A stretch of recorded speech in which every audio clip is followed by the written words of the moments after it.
Hey guys, it's Sunday, so I just wanted to make a quick video for you. In this video, I'm going to show you some little tiny projects I've been working on over the past few weeks.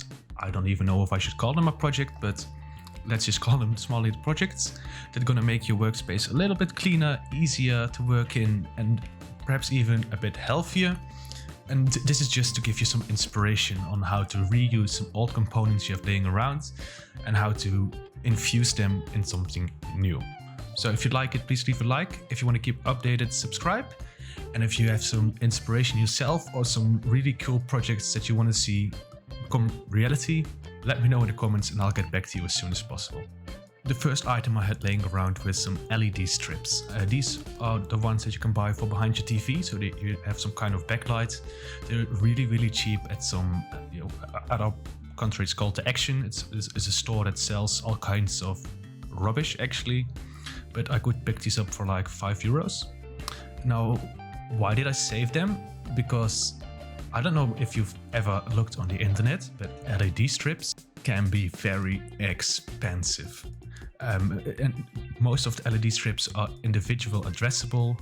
Sometimes you don't even need that, and then you need to import them from China because that's cheaper, and then you have to wait for weeks. So if you have some laying around, I would suggest to not just throw them away, just keep them in a drawer until you find a project to work on. And in my case, I've installed it on my 3D printer. I still need to fix some nice brackets, and then I just wired them up to an Arduino Nano because I had way too many laying around, because I don't know why. And then it's hooked up to my Raspberry Pi. And this is just some simple implementation of some old junk that you have lying around that we can just give a new second life. Now, to give you some inspiration, I've created this little, how do you call it? It's maybe a desk organizer. It has all the essentials that I use the most, like a pliers, some measuring devices, a flux pen for when I'm soldering, and including the desoldering pump next to it. And it's just a little handy thing to have it laying around, because normally I have to dig through my drawers and then my girlfriend gets all upset that my drawers are one mess. So this is just a little side project that maybe can give you some inspiration for yourself. I will also link the 3D files down below in case you would want to print this yourself. So this is all 3D printed.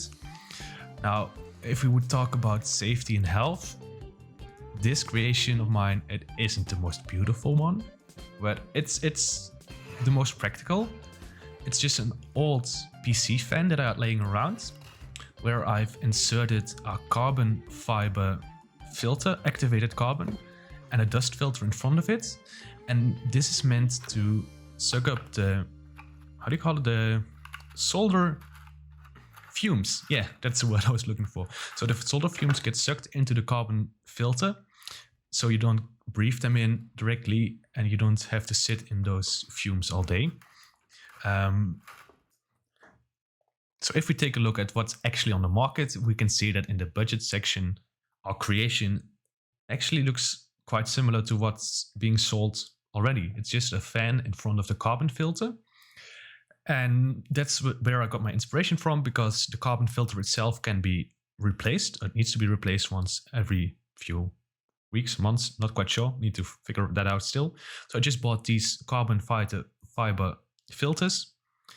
It's, I believe I bought 10 for €12 or something. And it's just so much better to not constantly inhale those fumes while you're hanging above it, but it just gets sucked in quite efficiently. I think I got a video to show you how well it works actually. I hope that you can actually see what's happening if you happen to watch on your phone. But if I solder, you might see the fumes directly come off, and it's because the tip isn't really clean, mine. And you see it gets sucked in quite efficiently into the fan.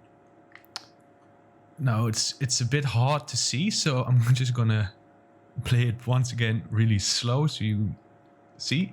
Here you can see it clearly going into the fan instead of going into my nose, which it has been doing before this. Now what I did is I just took the fan. Most PC fans are 12 volts. I stripped the end of the wires and just connected them to an adapter. Now it's important to note that both should be 12 volts, or you should check for your fan if yours is 12 volts as well. It will run at 5 volts, but it will just not create enough suction to pull the air through the filter. I also created a stand, but as you might see, the angle is just way too steep. So I still need to redesign this step, but you get the point. Okay, hold up, Dave, before they start plugging things into the wall and soldering things directly into a wall socket.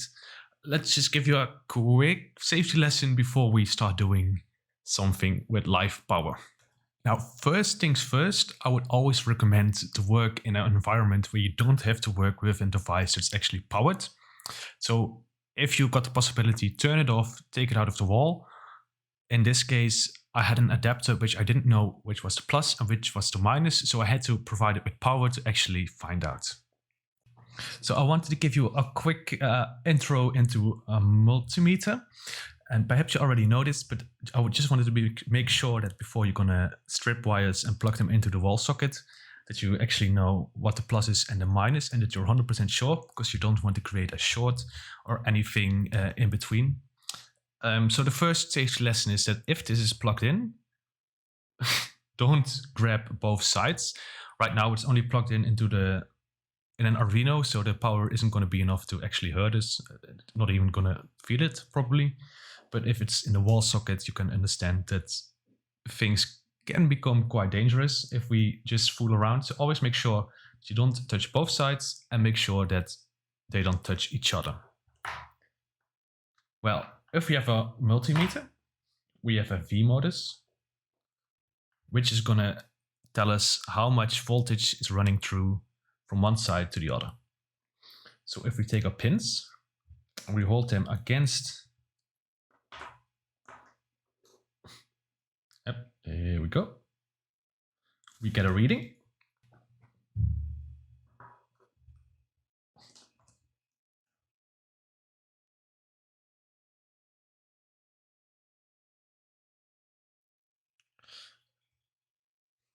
Okay, and what this reading actually tells us is it's minus 4.81, is that we actually are holding the pins on the wrong side. So this means that where our black is our plus is, and where our red is our minus.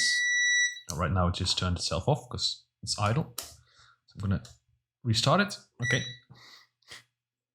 And now we're gonna do the same. So we've just switched them around. See, we're gonna hold them to the pins again. And now we're gonna get a positive reading. So now we know that the red wire, well, both are red, but connected to the red wire of the multimeter is the plus and the other one is the minus. Now, in this case, like I said, it's hooked up to a Arduino Mega, so that's not going to kill us, but just make sure that if you plug something in the wall, that you first know that you definitely have the plus and the ground on the right side.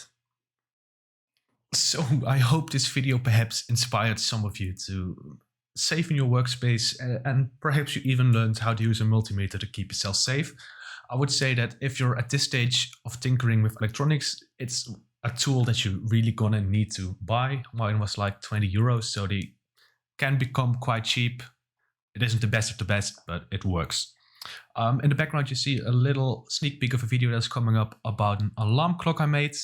It's been such a tedious project and way more work than I expected, but it turned out beautiful, especially if I mount it into my furniture. So that's coming up, and I will teach you all how you can create your own. Once again, if you want to keep updated on my project, subscribe. If you'd like to, leave a like, and I hope to see you in the next one.